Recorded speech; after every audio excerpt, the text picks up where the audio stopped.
I think I would say I'm just on the path of the plants and where they've taken me, because I feel like they called me at a young age.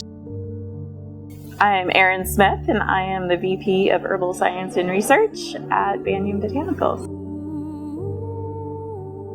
And I'll never forget one of the first classes up in the Rocky Mountains in Colorado and laying under aspen trees and getting to know OSHA. Being able to be there right where it's growing, you get the whole picture of it. We harvested a little bit of it, and it was in a special place where they had been kind of caretaking the population, because it's one of ours that has also been overused. So it was probably my real introduction into sustainability in herbs too, which is a huge passion of mine.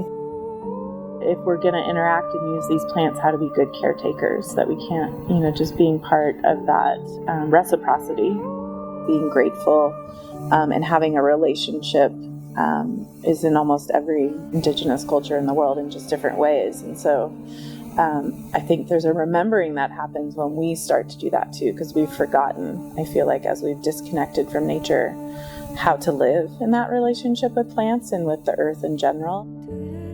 I really feel like the plants have led me, and that first took me to herb school to be an herbalist, and I loved it so much every single day of it. It was like coming home. We co-evolved with plants. There's just a part of us that knows that we're supposed to be working with them and working closely together with them. We have to be very aware of what we're taking from the wild, and there's just going to have to be more cultivation, because the wild's not going to be able to keep up with the demand, especially with certain plants. Practically, it looks like just putting a lot of thought and effort into that relationship with our herbs and what we're doing and what we're sourcing, and not just assuming that because it's out there that it's available and that it's sustainable and that there's enough.